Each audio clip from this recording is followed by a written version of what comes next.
I grew up in a small village nestled between cascading green mountains with streaming rivers that were teeming with life. On warm summer evenings, we would sit under a blanket of stars, and my grandfather would tell us tales about the land in which our ancestors lived in the hereafter. He would tell us exactly how to talk to our ancestors and how to create communication. I'm joking. Mpumekas.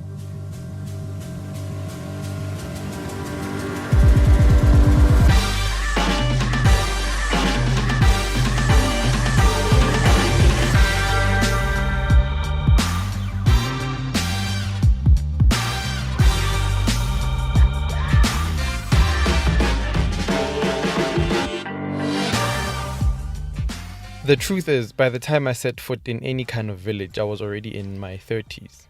I mean, both my grandfathers passed on before I was even born. And the assumption that we tend to make is that those who grew up in the villages were closer to the knowledge base of African spirituality, whereas those of us who grew up in the townships are generally distant from it. And what we normally imply as spiritual usually deals with things to do with the church. I, for one, did not grow up being told anything about ancestors or African spirituality. I mean, sure, once in a while, every family in the hood did some kind of umsebenzi, which was said to be a Thanksgiving ceremony. But the reasoning behind lo msebenzi was generally vague at best. I actually don't recall any conversations with my elders that dealt directly with our spiritual history outside of the church. As a result of this, many of us find ourselves challenged by how to navigate African spirituality. We don't know who to turn to, especially for those whose families are either clueless about this kind of belief or are totally against it. There's also a growing belief that African spirituality is for people who have a calling to be a healer. But the reality is that it is only a very, very small number of people who are called to become healers through ukuthwasa. Yet, many people feel deeply drawn to this form of spirituality, but not as a way of becoming a healer, but to understand it in a way in which they can connect with the divine and be guided through their lives. So the question is, where do you even start? If you are a person who simply desires spiritual guidance within the framework of African spirituality, but you don't necessarily want to perpetually be consulting with a sangoma, where do you go? To try to answer this question, I'm going to speak to the person who was my very first spiritual mentor. Way back in 2012, I went for my very first sangoma consultation since I was a little child. It was a consultation that, though I did not know it at the time, would change the direction of my life. The person that I went to go see, back then I knew her as Refilwe Lerumo, but today most people know her as Gogo Moyo.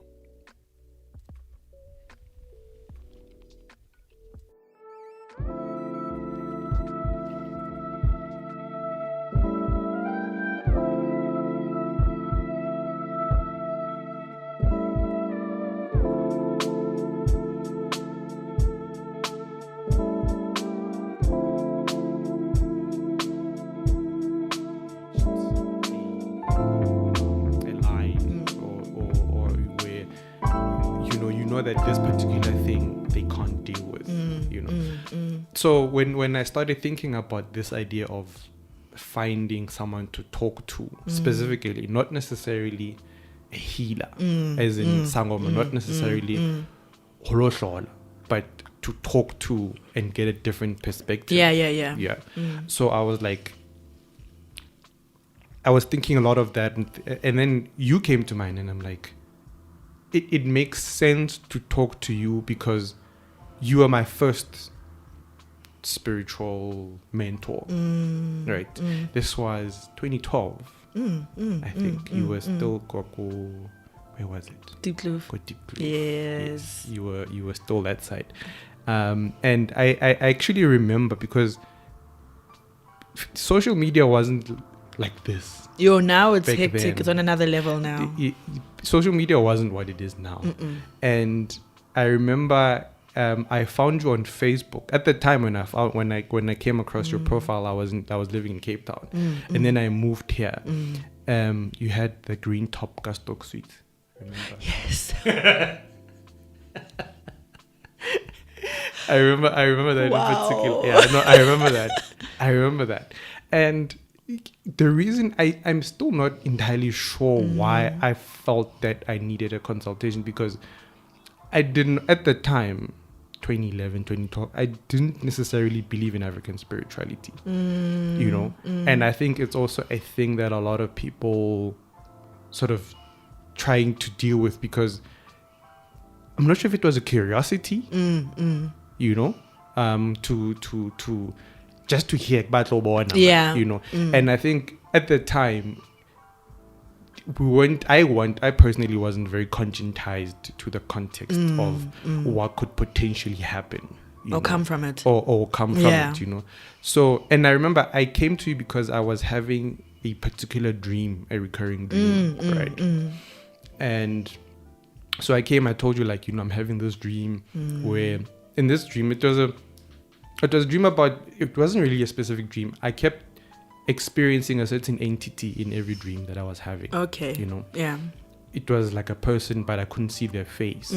Or it would be a shadow, or it could be, you know, a presence, where in every dream I had, there was a particular part of the dream or a person that I couldn't sort of recognize. And that's why I came. And then, yeah.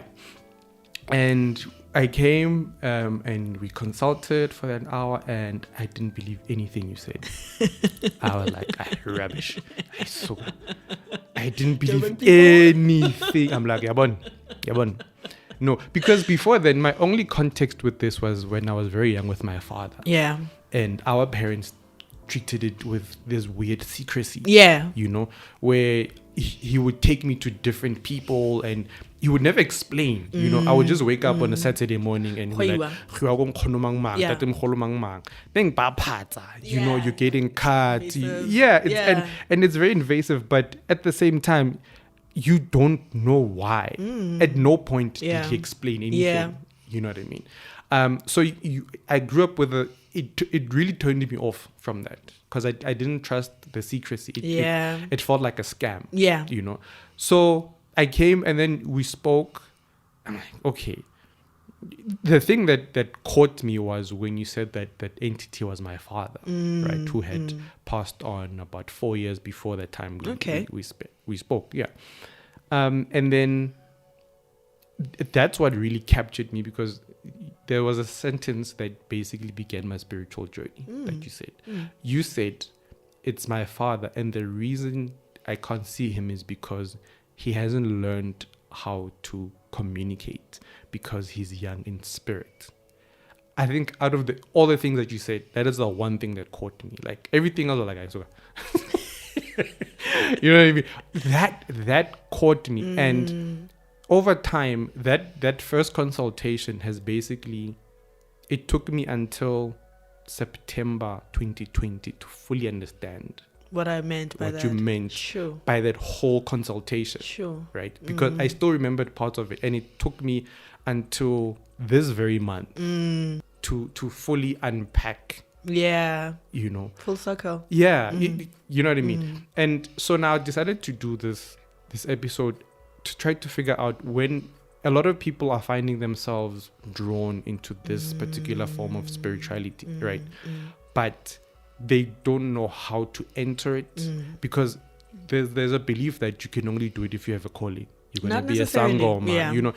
But what I want to understand, my first question is, why is spiritual mentorship in African spirituality not a thing? Like, why do we not have that infrastructure? You know, it's almost like show dressing. With the whole religious context, spirituality in how a religion is looked at, it's only looked at in a certain mold. That if you come out dressed in anything different, you're deemed to already believe in something negative or different or untoward.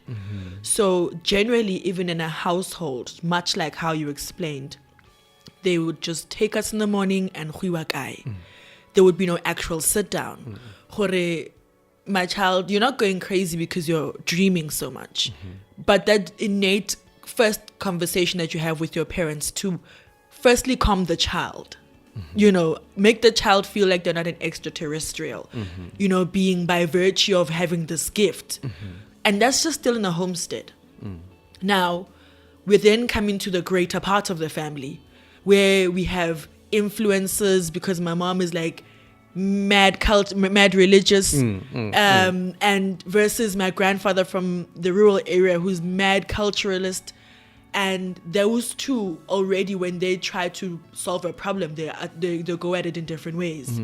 And there was never a blanket situation where every time there's a family situation, we sit down and we open it up and we get everyone's view, and then we see how we can assist from there. So by the time it leaves the home and it goes out into the environment and the places that we live in, then we no longer have control over those conversations. So that's why we always are going to fall into the different molds that we are being shown. Because firstly, your own dad does not have an identity. He chose not to have one because he chose to have a secrecy behind how he approached his curiosity about spirituality. He was afraid of the conversation that he was supposed to have with his son, who today has a gifted child. Do you understand that now it's a repetition?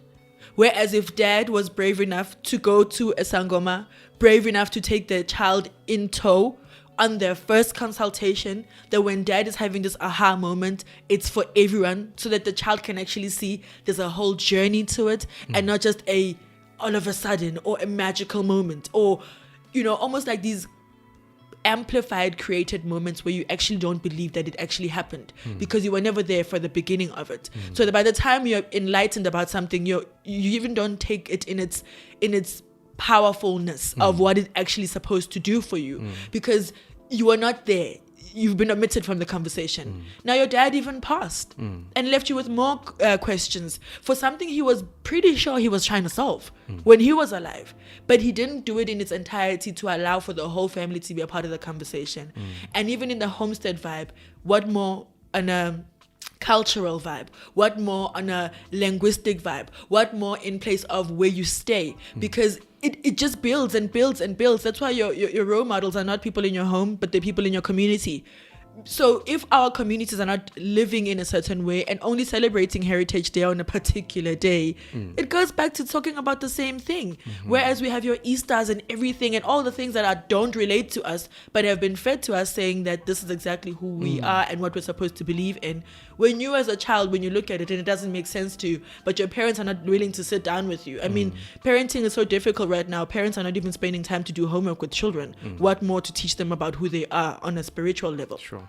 It's interesting that you mentioned language in this particular, because if I look back at our first meeting, that first consultation, the thing that made me not believe you was the language. Yeah. Right? Because in this practice, there's a certain vocabulary. Yes. Of language that is used.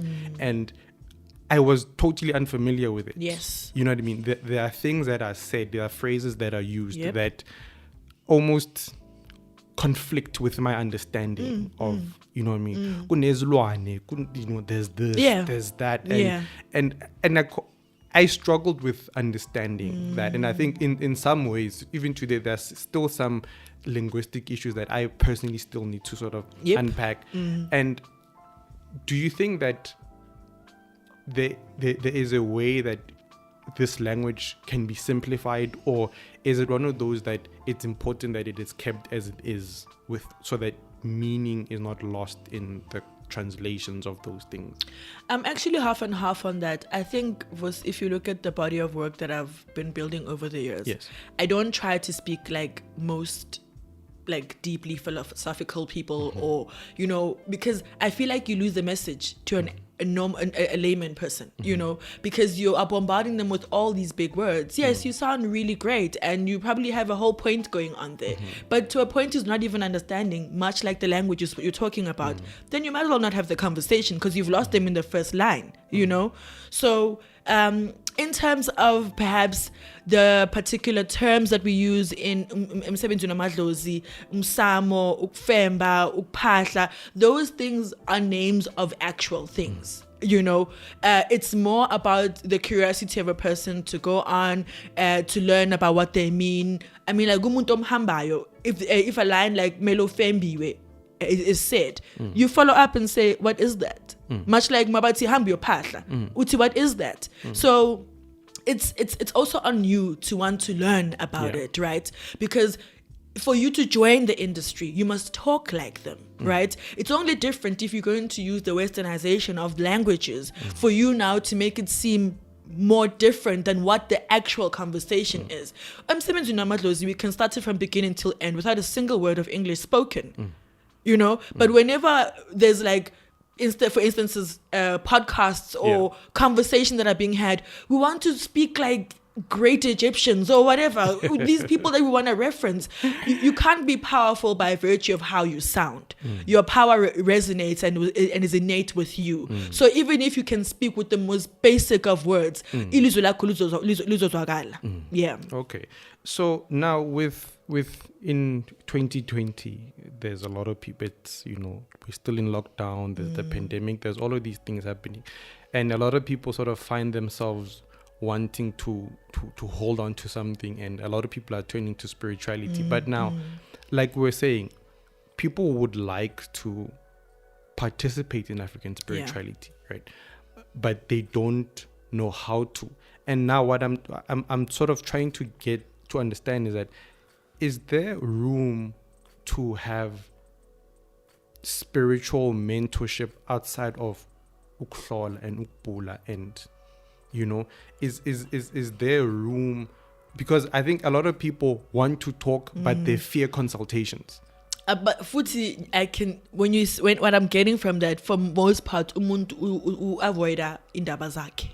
Basically, but they want to know, they want to learn, but they don't want to hear. There's things they don't want to know. Yes, so it's a bit tricky also, right? Because as a mentor, I'm meant to hold space for you, right? So if let's say, come guys, let's meet at a park somewhere, bring your own baskets, dress in your cultural wear, and we're going to bring African instruments, we're going to literally zen out, right? And by virtue of me saying that, I'm already wanting to hold space for you. That anything that is under spirituality, we can host in that moment. We're going to have an opening ceremony, maybe it's Phahla Corner, or we're going to speak about or manifest whatever we want to achieve in this particular gathering. And then, therefore, we're going to now start delving into the different things that are in there. Spirituality is broad. We could spend the entire day talking about dreams and still not be satisfied, because there's so many people and it resonates differently for each, each spirit. And Omunya is going to want to ask about Uphahla. Omunya is talking about the series of bad lucks that's going on in their life. But once you're in an environment like that, as Mtana Wamadluzo or any kind of gifted person, you're very likely to tap in. And by virtue of that, Umoya Wako wants to enlighten a person about their lives. So it's almost like a tricky thing you would want to ask of us, because we want to hold space for you. We know that you are lacking the support at home, the right conversations, the right language, the right influences when it comes to you opening up your wings and want to fly, the spiritual journey. But once we do host those ceremonies, it's inevitable. It's almost like I'm doing this podcast with you right now. But it was I can try avoid it, but okay. So over a period of time of me repeating the same action, I'm going to be a mess, because I'm not allowing the innate ability that lives within me to breathe, to speak. And why then am I holding the space for you then if I'm not going to literally fully allow your growth to happen or your journey to begin with me? Okay, I actually never thought of it that way. I mean, it goes back to when you and I met and how we met, and how you're talking about social media was far different than it is right now, which I agree. And part of the reason why I believe you chose me is because of how I was presenting myself, right? Yes. In comparison to other zangomas at the time, you know, or just generally. Yeah. Because there are people, let's say we go on a YouTube platform, there are people that are willing to talk about Ilwa and Uklisana or whatever, anything that's untoward freely without feeling any social responsibility. Whereas I don't know what their relationship is with social media, but like it's almost like realizing that when you are on a platform, you must be open to just about anything, but the control remains with you. Ekugcineni idlozi mele lijabule, mele, you know, like tsanetse badimba ha ba kgotsofale. But if I'm going to use a certain platform in such a way that ichilafatsa badimbaka, then I'm not achieving the greatness that I think I'm achieving. I can have as many likes, as many reshares as I possibly can have and break the internet. But if I'm it means nothing. I might as well just sit in a corner somewhere and do nothing. Sure. And I think the social media thing has become a very contentious point within spiritual healing, in that there are people on either side saying it shouldn't be happening. You know, none of these things should be, there's no Sangoma who should be online right now. Besides just saying that I'm a Sangoma, here are my contact details, and then leave it at that. You know, whereas there are other people who are saying, I can consult with you over the phone. I can consult with you by Skype, you know. What do you think is there like a middle ground in this? Is that because some people do not believe at all that Ilozi can function through technology at all? Okay. I think, again, it's a level of exposure, how much you've actually been able to see of a Sangoma do or any light work or spiritual healer. So as people, generally we like to put boundaries to things that we don't understand, because it makes us feel better to stand on something, and rather to say, I don't know, or enlighten me, I'd like to know how it works, right? So because Kona Ukoko ehleli a vendor somewhere who's literally doing their work as purely African as it comes, versus a digital Sangoma like myself, right? And I called myself that because I was leveraging it. I did not want to own it. I did not want to be the only person on it, but I wanted to leverage it because by using the word leverage, it means that I'm using it in its power to amplify my conversation. And that's why even in the type of content that I make, I don't try to answer questions like, Yinu Mundao, what is like a lot more of the sacred things, because I believe that is umsebenzi wokobela wakho, right? And as a mentor, I should know my line. I should not now try ukuthwasa over a YouTube channel. And if I'm being honest, I will know that it's impossible to do that, because where is now then umuti coming into contact with the student if all their learnings is just online?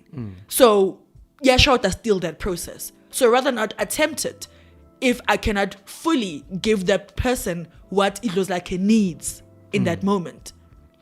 What it does is it helps to bridge the gap between the conversations that are happening within small circles, within friends, within healers overall. Because I talk about spirituality in its totality. I can talk about Western tools, your tarot cards, your palm reading, your pendulums, your crystals, your gemstones. And then in the same breath, I come back and I describe Amahia, Gut Ewani. For a person who's having these dreams, I want you to understand that you have the power to still be able to manifest the things that are going on, even if you don't have a physical mentor or your spiritual teacher yet, right? So I'm not trying for you to feel like you've lost your power, because there's a trend that goes on when it comes to Abokobela and their students. Once you go in there, fine, granted, we know amelango bene phone, mamela umthetho wasempandeni, mamela umthetho weshoba, everything is standardized when it comes to that. But it also comes to then the problem of ego, where now a teacher cannot be able to differentiate between what I as Refilwe am supposed to do versus what Ndlondlo as Ukobela is meant to do. Those people have two different roles when it comes to a student. So when I want to push my agenda as Refilwe, that's when I'm going to now compromise and want to play on someone else's human rights, where I could even start adding stuff like sexuality, and you have to have sex with me for it was like pagame, or even you're not allowed to be. Like, even if when I see that someone comes from an okay family and they're dressed in particular pieces of clothing, and now I'm using those to identify that this person is actually a bit better than me, or they've got more, and I wish I had that growing up. But that's like a Refilwe issue. Like, what does that have to do with Undlondo emsebenzini wakhe? Undlondo akanandaba. Undlondo, if anything, is going to say, I don't know if you want to damage all your clothes, because all the activities we're going to do is not going to allow you to wear the clothes after we're done with the particular ceremony that we're going to do. So it's irrespective. I'm giving you the opportunity to either you want to carry on being this great looking person in the ceremony, or are you just going to keep it simple and get down to the basics of everything. Even with that said, I want to stress the point which I wanted to begin with in the first place, about the differences between Ukobela and a social media mentor, right? Okay. The other part of Ukobela is to make sure that you make not even a replica, but a better version of yourself. Any Ukobela that's going to have a problem ngomntana ohlakaniphile ukundlula yena is on an ego trip. Because umntwana comes here not knowing how to help themselves, whether they can't walk or they can't sleep or whatever the issue is, they're getting into the hands of Ukobela and they start teaching, and they baqala ngokulapha lo mntana lona with whatever ailment they have. Then they enlighten idlozi, balnika amandla to be able to be strong and work through their own issues themselves, etc. But if I'm going to struggle with the fact that umntana sekabona kundlula mina, it's really about ego. I have moved from where I'm supposed to be. Idlozi lazile ukuthi uvusi mele eze kimi. But uyazi futhi ukuthi uvusi idlozi lakhe ligijima kanjani, which is different to mine. I should appreciate the bag I've got, and for the fact that I can attract such amazingly gifted children. Ngisha isifuba ngani. Hayi ukuthi, you know, to crush your spirit and make you feel lesser than I am. And that's where the struggle is. But also with identifying that is you have to be able to distinguish between a mentor as well as Ukobela. Those people play different roles for you, and they hold space for you differently as well. Sure. So then you mentioned a social media mentor. Yes. Is that what you believe you are? I could say so, with the channel. Okay. Yeah. And it's a at what point did you make this conscious decision to become that? Was there a point where you made a conscious decision where you told yourself, I'm going to use technology as a platform for myself? Okay, initially I used the internet because I live in a secluded area. So unlike Elokshi Magnus Kupula Paya Caesar Sakala, you can walk down the road and go see what's going on. Yes, mema, you know, obangat mema. So I live in plot areas and I don't see my neighbors often. So how is a random person going to come as matambo? So I started using drag and drop website tools as a 19-year-old, and then that's when I made my first website. Yeah. And eventually it became a blog. Yes. And that's where the name began. It started off as Lesedi Khanya. Yes. I remember the website. Yes. Yeah. And then I got more vivid dreams of how I should, you know, go by, and that's when Gogo Moyo began. So there was the transition. But as Dumbeni was basically my own voice, to answer all the different mails I was getting, and I found that there was a thread to these mails. So unlike replying to each mail, I was like, whoa, who has the time? Let me make a video. And you know, when you speak of inboxes and the commonality of things, yeah, there's a strange, because sometimes I get inboxes because I suppose because of I talk a lot, people assume that, you know, I'm a healer exactly. and whatever. And what I've noticed is that one of the commonalities is the very sad hopelessness that people come with. Like that is the particular thing that always catches me off guard when I read messages. It's like the desperation of my whole entire life is a mess. Yeah. And I always ask myself, what do you expect is going to happen with energy like when like if you inbox a healer, you know, whoever it is, and you give them that long story, Yes. you know, and I want to believe that it comes from a genuine place. Of course it You're does. not being Yeah. facetious, Yeah, you yeah, know, you're really genuine, but it seems like there's one answer that a person is looking for that they believe will cure everything in their life. Why is it that when we approach African spirituality or a healer, we have more of a faith in them fixing so much more than if we go to a psychologist? Because if you go to a psychologist, you don't expect them to fix your life. You know that I'm going to a therapist because there's a particular thing that I'm struggling with in my life, you know, be it depression. And I know that because of this thing, I know that my depression is impacting on my job, my parenting, my family, my this, you know what I mean? Yeah. Whereas in African spirituality, is like everything is a mess. You know, why do we approach it that way? And that's part of the reason why I became a social media mentor, because of those emails and the desperation in there. And I'm an empath, but I'm not one of those people that I'm not gonna help you mope. I don't know how to do that. No, you don't, Shem. So I can't. Shem, you don't. I can't. I for the life of me, I can't. And it easily seems like I don't give a damn. Yes. You know? But for those who really know me, know that I can't dwell in it, because if I do, I'm gonna mope more than you. Then now where the solution's gonna come from. So I'd rather not get into it. I'll acknowledge your pain, I'll acknowledge the struggle that you have, but I can't help you carry that burden. So the mentorship began so that I can help you empower yourself, so that you can stop feeling like you're in the pits. And that's why I have your self-care series. I have your candle magic, almost like in your own home, in the little shack that you believe that you have, even if you're living in a mansion. To you, because of the energy that you have right now, it's nothing. You don't see that you are sitting on strong foundation, because when you lack in your grounding. So that is why then I shifted into the GMTV part of things, and specifically talking about uplifting a person's consciousness. To answer your question, I think it's really annoying that you can go to a doctor and they'll start by saying my fee is like $450. It does not include your medicine. And yeah, you're going to go there. You're going to believe this doctor's going to heal me. I'm not going to question anything. No questions asked.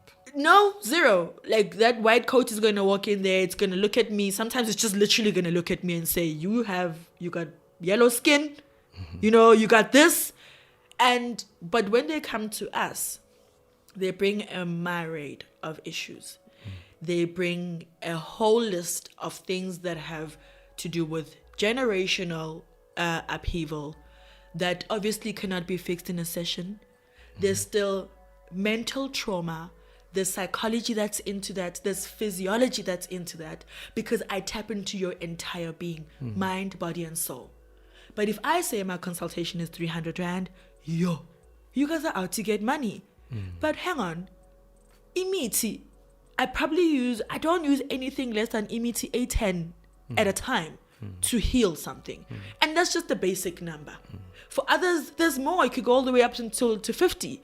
So how am I getting a spoon of each of those meaties to fix your problem if I can't even go to the bush or to a market nearby me for any quick situations to help you? Yet when it comes to me, you want to have conditions. Also, by the time for instance, when you came to see me for the first time, you're curious enough, you just don't know what in the world you're looking for. Then you land a canteen and you sit down and I tell you all the things that are going on with you, and you obviously want to pick what's convenient for you. Yes. Again. But when it comes to a doctor, you won't say, no, buddy, that's not what's wrong with me. I disagree with your diagnosis. And I'm angry. So by the time you are proudly, and you're only telling me this now, like years later, brave aren't we? You couldn't tell me then, Gutsi Gogo, I'm like, if anything, tell him I'm back because I don't believe. You know? So it's almost like, where's the honesty in all of that? We're vilified in the fact that our spirituality is not worth celebrating. We don't believe in a diagnosis, yet we have expectation that is far surpassing even what is even possible in a single sitting. Fanele uhambe isangoma or inyanga yakho or whoever you're going to see time and time and time again. I keep saying that even if you could go through 6 healers, it does not mean that the different things that they did for you, nothing happened for you. Because it's easy, like to figure ndumbeni umuntu akutshele ukuthi yo ubuya kuphi, hayi mele uyisemanzini ngoba into le bakwenze yona ayisebenzanga. Ngoba how do you know? Yeah. Right? Especially when by the time ufika endumbeni yomuntu khona into efikayo elethwa yidlozi ukuthi uvusi needs this on this particular day. It may not be part of the list that he came about, but he also needs this. So how, when you come to endumbeni, am I quick to dismiss the work of someone else because I don't know how to read it on my set of tools, whether it's my bones or alarm or whatever it is that I use. So there has to be a level of honesty throughout, whether it's industry to industry relations or it's people from outside coming into our industry wanting to learn about us. But we are in charge of that narrative. But for the most part, if I'm not going to see someone else's diagnosis, another healer's diagnosis as important, and I'm already ridiculing it, what's going to stop this person from all of a sudden believing good? They're already fighting amongst themselves. But they just want to all sell me a story so that I can stay with the one that's most convincing. Yeah. We are perpetuating the relationship between ourselves. As Zwani, we won't ever see us collaborate. I should be sitting with another healer, cool. In all honesty. Talking about the things that are going on in our industry. But for Utisitlale, our egos are just too much for that to happen. For me to invite anybody to my channel, it's either I have to pay them or I have to send them a whole email about how great they are first and butter up their ego before we can get to the social struggles that we have in our community. Sure. So actually, you brought up a very interesting point, and I think a lot of people have challenges with this thing that I can come to you for ukuhlola, and then you tell me a certain set of information. Then I will go to another person and then they give me a different set of information.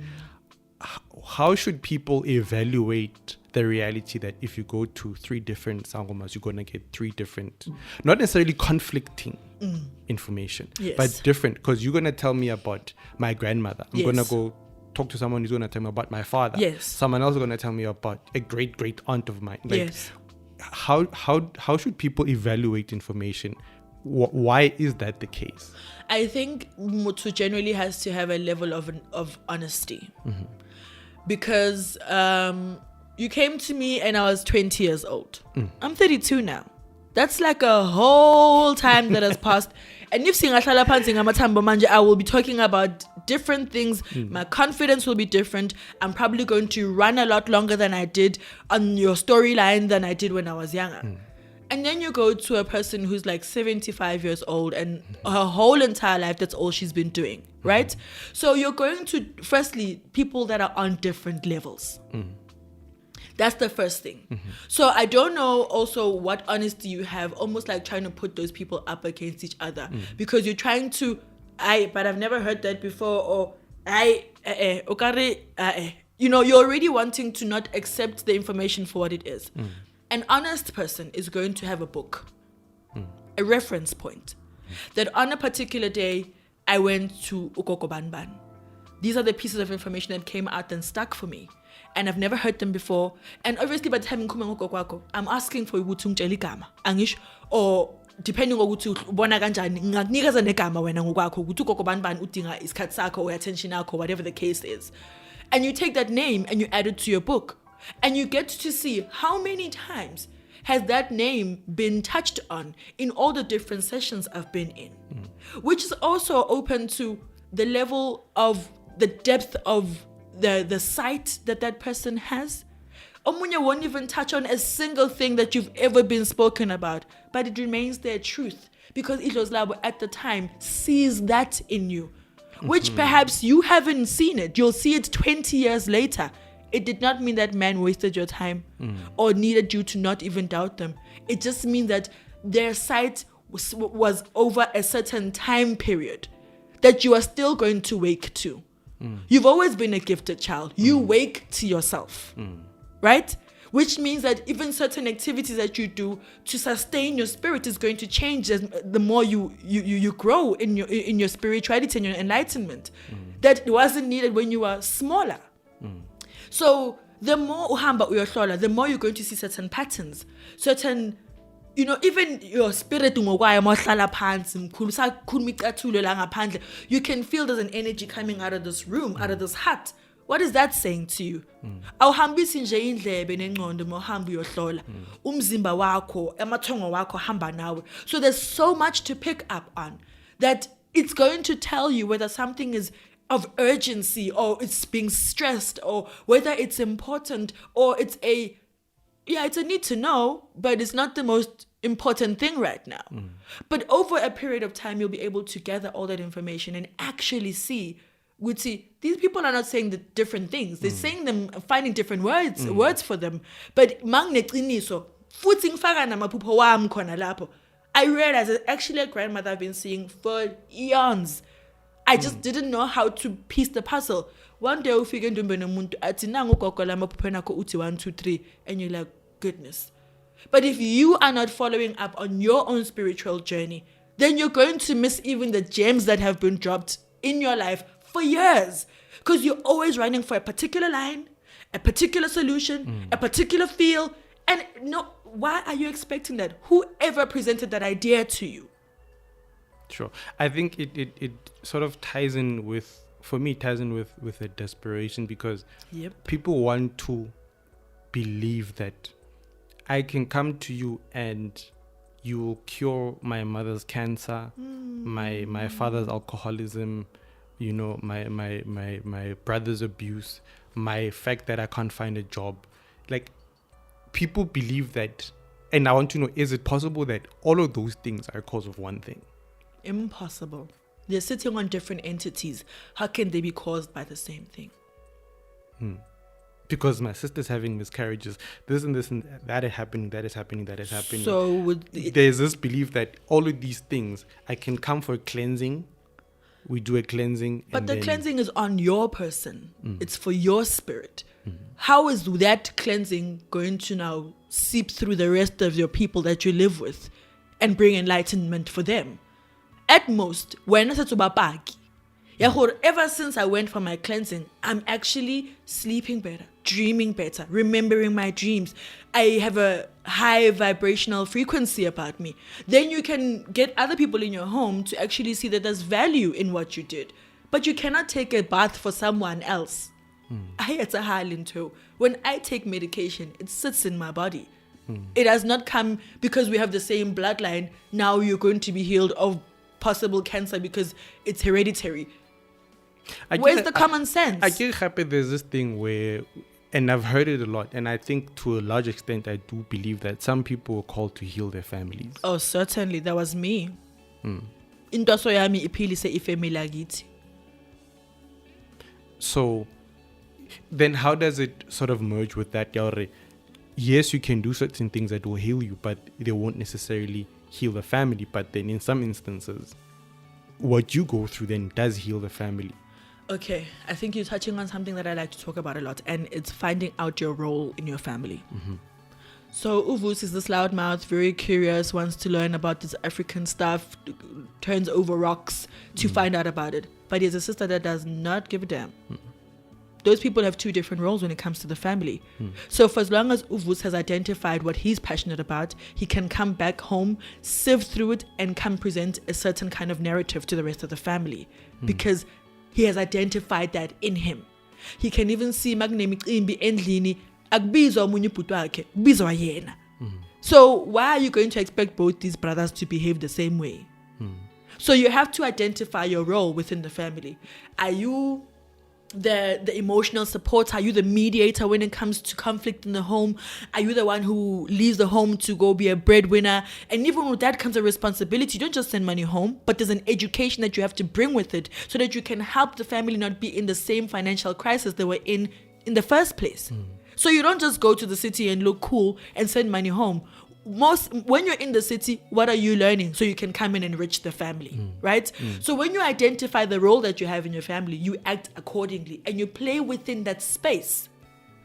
So that is how you can identify how, if possibly, can I be the one that heals my family? You have that sister that does not believe in anything but you agapupi. And everything I bonayo is in plain sight. You, as the culturally curious brother, you have to figure out a way and a language of how you're going to get that girl into the right groups of people, in the right setting, or in the right pieces of clothing that are going to help her get enlightened and be able to now use her dreams effectively to actually empower the family. But you cannot be in her role. As eager as you are, so you must identify your role within a family. And for you to do that, as a family, collectively, then they'll touch on certain things, or like one-liners here and there. Over time, you'll actually realize, but even now I'm always big, I have all these old people always walking up to me, asking me for pieces of information. What can I possibly tell them? That's a hint about the state and the type of spirit that you possess. It's but so let me live up to my potential and stop having this juvenile mindset, behaving as if I'm a delinquent and I don't know what's good about my life, whereas you are seeing pieces of gems being shown into your life repeatedly without even your involvement. That's guiding you. So for people who want to sort of delve into African spirituality, but they are reluctant in that they hear all these horror stories about the wrath of the ancestors, the punishment of this, like, what is it that we are misunderstanding about African spirituality and that whole thing of anger of the ancestors and the punishment and you could die and all of those things? I think people, firstly, I always love to bring examples closer to self. Because when you are part of it, you see it differently. If I'm in a relationship with you, whether it's a friendship or a mother-daughter, mother-son, whatever the relationship is, and you're always trying to reach out to me and get some kind of advice or get a hug whenever you are not feeling well, but I'm always cold-shouldered when you come to me. Eventually, my body language is telling you what my mouth is not telling you. Eventually, as a child, you're going to stop coming to me. Now, imagine a relationship with your ancestors. Even if you're not getting the signs, because the signs are so different and they come at different times of a person's life. Abanye when they're young and they can barely articulate themselves. Abanye when they're older and they're running major corporates. Isikhathi sakho masifike sifikile, for you to intervene and do something. But any relationship that's not maintained is going to fizzle out, for the best or for the worst, right? You can find that it's almost like you're investing into a business, but you're never going to go look for clients or marketing for that business. Then why are you investing in it? For what to happen? You're squandering precious money for it to just go down the funnel because there's nothing tangible coming from it. So in that relationship that you keep with your ancestors, it's mighty important that you identify what your role is to sustain it. If I'm talking to you and you're not saying or whatever your feedback is, I don't know what you're receiving. I can't tell whenever you are confused because I'm not getting that feedback from you. So if umuntu thola maphupha from their ancestors and they just keep on getting this information and every day motutwa are you kilori. Okay, so alora wetsanka ditoro tsa hao. How to acknowledge that you had the dream, to affirm that I got 10% of the dream. This is what I understand from it. Please come back and enlighten me on what else is missing from the conversation. That is manageable. Before it becomes something so disastrous. Because if I'm talking to Enyang Ziba, nothing good can come from that. And that's essentially what's happening when you don't talk to your ancestors, when you don't acknowledge the different signs that you're getting. By the time you go to a mentor or your kobela, they can put it into context for you. But eventually you do end up getting the gist of the picture that, this is a frequency for me. They're like, this is often, this happens, this is like a sign, But you get it and you still choose not to engage it. There's a fear of unknowing if you're doing it right, if you're overstepping. But until you do something, you won't know. You were never a pro driver. You were a pro driver in your sleep until you stepped into a car and realized that I can't drive this vehicle. You messed up enough times and damaged the clutch enough times for you to learn not to do that. So that's the same thing whether we are Pahla, wanting to create a relationship with your ancestors, wanting to create that body of communication with your ancestors. It can't happen on its own. The wrath will always be there. It's a result of not. It's not the beginning point. It's not an entry level. By the time you engage your ancestors, says Gwadil. It's not like that. It has taken a lifetime of you being in existence, of us coming to you in all the many different ways that you've chosen not to act on it, right? For the lack of knowledge or whatever the reason is. Eventually, in all honesty, that thing clicks for you.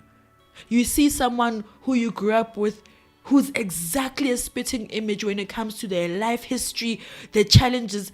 But but that doesn't resonate with you. But when you look at everything else, you're basically alike.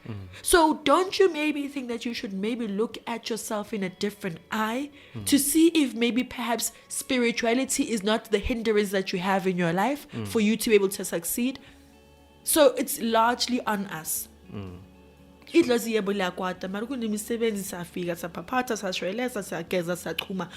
many things that can be done, but it's the first realization of you acknowledging your people. I can't celebrate your people on your behalf. Sure. I think what for me what has become very important from the first time that we met, and something that has sort of continuously affirmed, because we didn't consult for long. I think it was like maybe 3 or 4 times. Yeah. Right. And I think the third time afterwards we went back to the city. So you jive. I was like, wow. Okay. No, I remember that. Because I came that first time and you spoke to me and I dismissed most of it, right? And this is what I feel is an important part in my spirituality and in my journey, in that it wasn't just meeting you, it was the things that would subsequently happen, because I think in 2014 I called you in the middle of the night and I said, there's a friend of mine who I don't know what's happening to her. Yes. Right? Because her husband came, I think it was like 9 o'clock at night. Yeah. They were my neighbors at the time. Yeah. And he comes to knocking on my door. He says, I think we need to take my wife to the hospital. Yeah. I'm like, why? He's like, no, she's having a fit. Right? Yeah. I'm like, okay, cool. So we run downstairs and I get there and then she's on the floor, you know. She's making sounds I've never heard before. Yeah. I've never seen this. I'm like, I've seen people in a fit. This is not fitting. No, you know. And I'm like, what do you think is wrong? He's like, I don't know. But I think on alibadim. You know? I'm like, okay. How did you know to say that? That's what he said. Oh, okay. You know? And I'm like, on alibadim, what does that mean? You know what I mean? I had no idea what then, but at the time, you were the only person that I knew who was a healer. You were the only sangoma that I knew. And so when he said that, then I'm like, okay, I think there's only one person I can call, right? And then I called you, and I didn't even, just after greeting, I said, I have a friend of mine. That time, she's loud, you know? And then you were like, ukuthwasa. Yeah. I'm like, what do you mean? She's like, no, she's in trance. I'm like, what's a trance? I had no idea of any of that, right? So, and then you told us you coached us to help her, how to get her out of trance, you know? And so she came out of it and it was sorted. And then I think a couple of weeks later, right? Wow. She went, it was 2 weeks, literally 2 weeks, I remember. And then she invited me to her homecoming. Okay. Right. It was at her homecoming that I took my first pictures of ceremonies, right? That birthed Thokozadlozi. Right?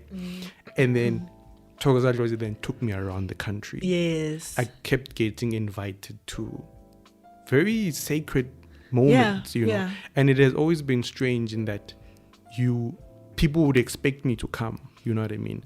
And I think one particular case in the Eastern Cape where I dreamt about the whole ceremony even before I went, That's magical. which was confirmation that I was supposed to be doing this work, right? So, and then in the traveling around the country, then I started having questions about what it is that I was experiencing. And then those questions led to this podcast. You see what I mean? Yeah. That it and what sort of in looking at you, how you were proceeding, I think one of the most important things that I learned is allowing your gift to evolve. Yeah. Right? Because you started, go back room, go Yes. keep glove, Now we're literally sitting in your studio. Yeah. Right? And which is something that I don't think a lot of people acknowledge, that your gift is supposed to evolve. And when I let go of titles and Yes. say, I am a this, I am a that, and you let your gift evolve, you grow in many ways, because there's many ways in which your spirit grows. And it doesn't grow ephehlweni necessarily for people who are not necessarily meant to go there. Yes. But your gift, whatever it is, can evolve if you don't package it and sort of put parameters in it. And I think that is in a way how spiritual mentorship can work, in that it's not about someone necessarily holding your hand it's not about us meeting every week. Yeah. I think I speak to you once every 6 months or something. Yeah, and we have candid conversations. But at the same time, I think when two people are sort of open to what is happening, and I think with us coming into this thing, when we're honest with ourselves and not be afraid, but you still have those moments where you are afraid. So I think that is the biggest thing that has happened, to know that every person that you have consulted with has left something in you. Yes, exactly. And is not necessarily conflicting with anything, but it will touch on different things. And it's at a like time, it's like each piece is a piece of a puzzle. Yeah. It's not the whole puzzle. It's just a part of it. Each one will have something to say, but also I think people need to be careful with over consulting. Serial lists. Yeah. I've done a video on it. I think it's dangerous. Gagolo. You can confuse yourself. And you're giving away your power again, because you are believing everything else that's been said to you, but you never have that moment when you sit down at Tongo Lagini and ask. Whatever it is that you feel that you need to ask in Dumbenyam, Hambo Buzim Samo. Kalem Sam.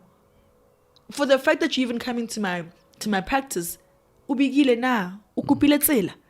So by the time we feel like people that they come from M17, they just have a headache or whatever the case is, whatever's going on, and from there they drive straight to wherever they're going.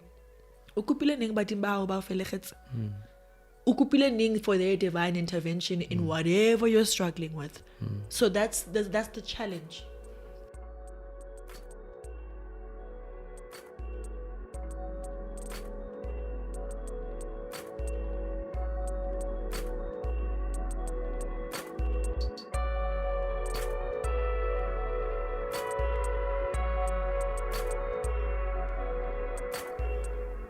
Finding a spiritual mentor is tricky at best. In some ways, it is downright dangerous.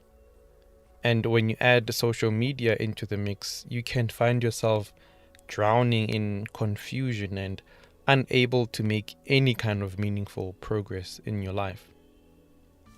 Online, it seems like everyone is an expert, or that some people were basically born with inherent information about spirituality. Then there's the different cliques and groups that people seem to belong to, where you only listen to certain healers and automatically you have to be against certain other healers. I had hoped that Gogo Moyo was going to say that getting a spiritual mentor as someone navigating through African spirituality was simple and doable. But from what she said, I recognize that my hope is based on a seemingly deep-rooted fear of African beliefs, or rather its impact on our lives. I think that we all get to a point where we know we need some kind of guidance, but we also want to put the conditions of how this guidance must happen. Like, yes, I want someone to explain certain things to me, but I don't want those translations or explanations to require action on my part. So, in a way, I am looking for an answer that does not involve work on my part. By saying how powerless I feel when I approach a spiritual mentor, I am trying to shortcut myself out of the equation. We consciously disempower ourselves, believing that in doing that we absolve ourselves of responsibility. Personally, I believe that everyone needs a spiritual mentor at some point in their lives, even if it is just for a short period. The reality is that whether you find a mentor or not is largely based on your own mindset and not whether or not that person is accessible or not. Let me tell you when you are not ready for a spiritual mentor. If you are not willing to be held accountable, you are not ready for a mentor. A relationship with a mentor is premised not just on what the mentor can do for you or the information they can supply you with, but more importantly, it's about you being held accountable. And I think that is what people fear the most. We fear being held accountable for what the solutions to our problems will demand of us. Secondly, if you are not prepared for your life to be disturbed in a profound way, then you are not ready for a mentor. Because what will happen is that you will want to pick only what feels good for you and feel compelled to discard what feels uncomfortable.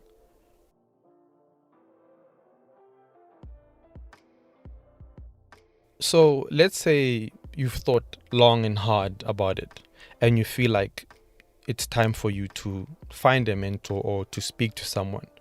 I believe that a spiritual mentor has to be a qualified healer and not necessarily someone who has strong opinions about spirituality.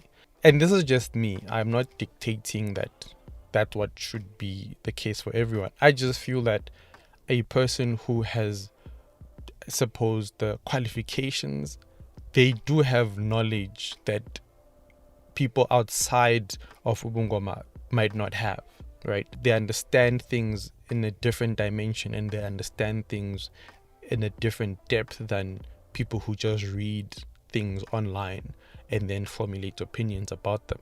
Not to say that those opinions are invalid, but if you want in-depth information, I personally believe that you need to speak to someone who is a healer. So let's say you've identified someone that you feel you connect with, but you've never met that person in real life. My personal advice is that when you approach them, you must approach them with honesty.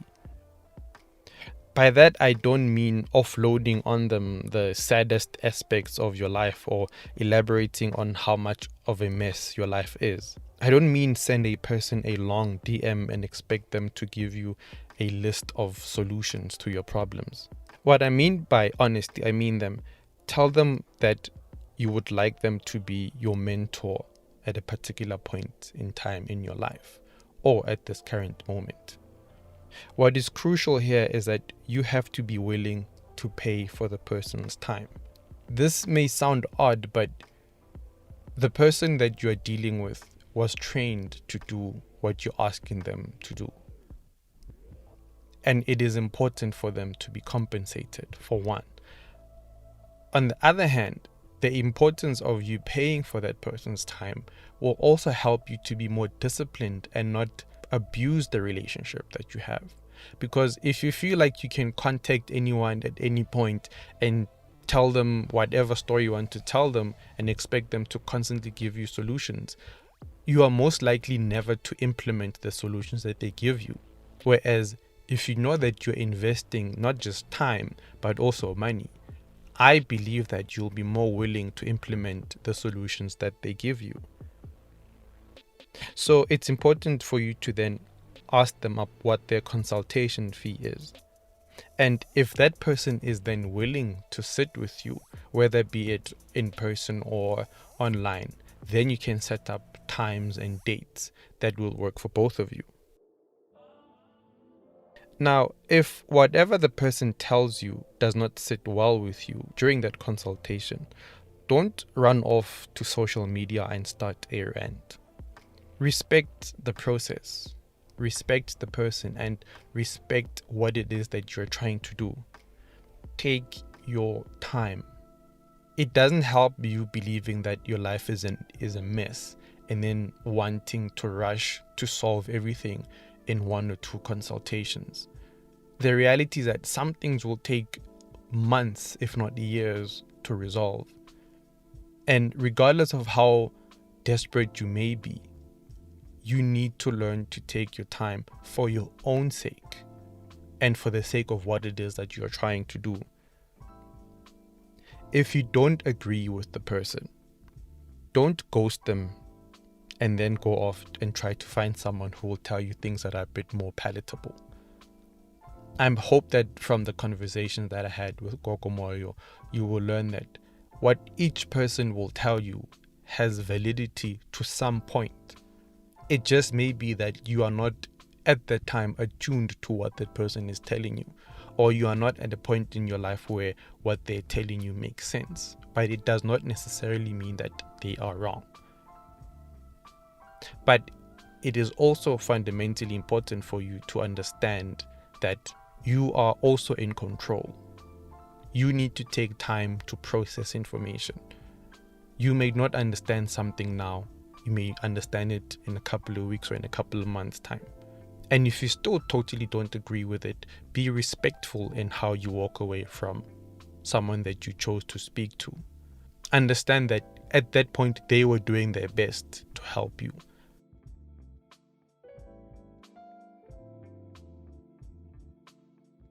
Whether or not you find a mentor, I'd like to give you some tips on how to navigate learning about African spirituality, right?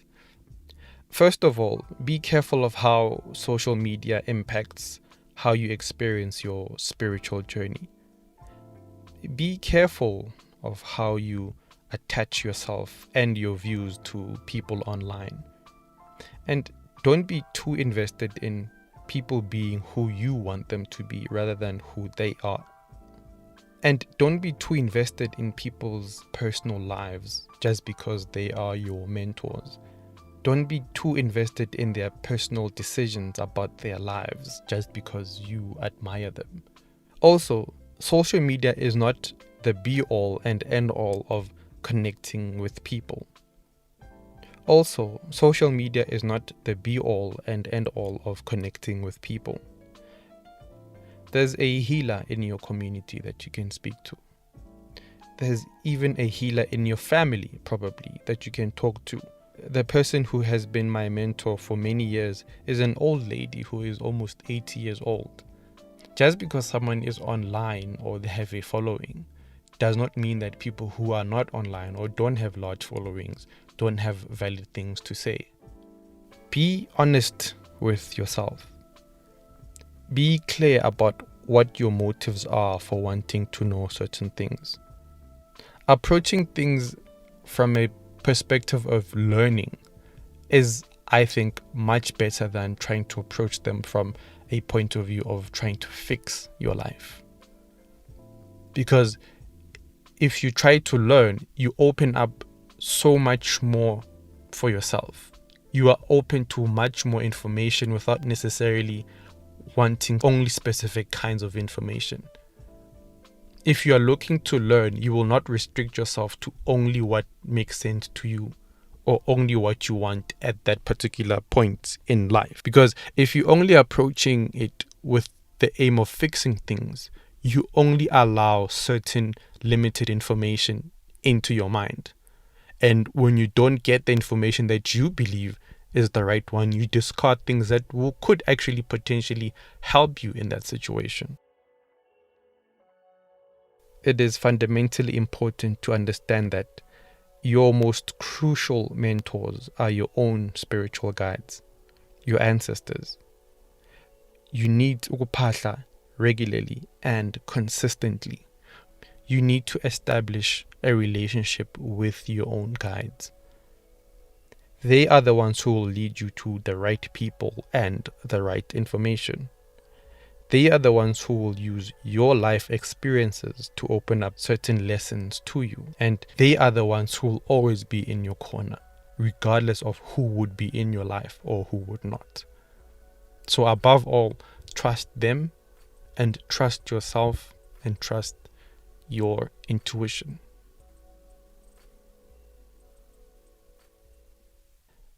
My name is Vusumzi Nqande. Thank you so very much for joining me on another episode of The Journey Kwantu.